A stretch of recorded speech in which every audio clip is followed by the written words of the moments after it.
Pawakas ay nagsalita na si Cherry White sa lahat ng pababati ko sa binabato sa kanya.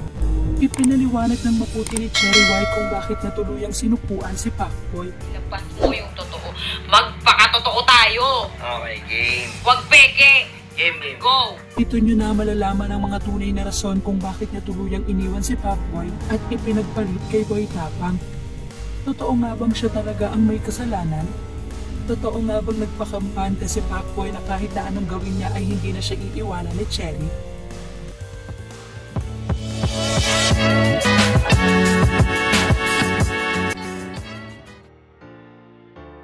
Paglilinaw para sa lahat, caption ni Cherry White sa video kasama si Pacboy.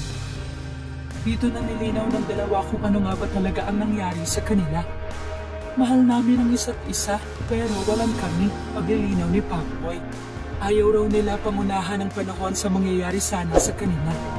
Tingin din daw ni Pacboy ay may hinihintay si Cherry White na gawin niya para maging okay ang lahat.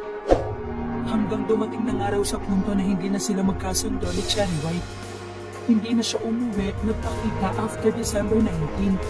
Sabi naman ni Cherry White, "Mga idol, kasalanan ko naman talaga. Yun nga nung nasa ospital siya.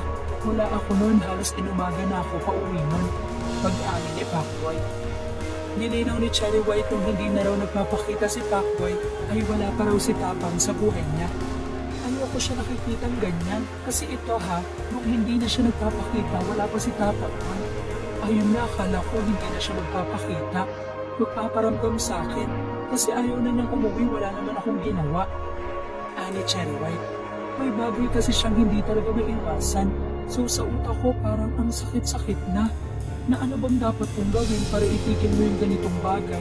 Ayun na, napagod na ako. Yung binibigay kong love hindi worth it. Yung binibigay kong payo hindi tumatalab. Hindi ko na alam gagawin ko. Ngayon may dumating sa buhay ko na parang sige, subukan ko.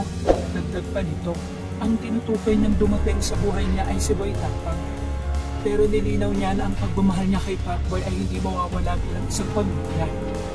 Sinabi niya rin bago niya pa makilala si Pacboy ay nagbablog na siya. Hindi umano nila in-expect na puputok ang collab nila noon.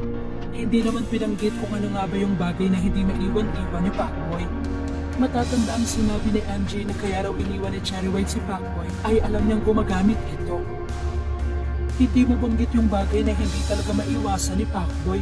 Ano kaya yun? Tsaka mo lang talaga mararamdaman ang halaga ng isang tao pag nawala na sa'yo. Huwag pa kampante kasi sa isang iglap lang, lahat nagbabago pag di mo inaalagaan.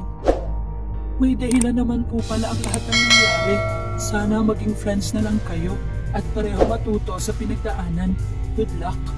Nasa huli talaga ang pagsisisi, boy. Ngayon alam mo na.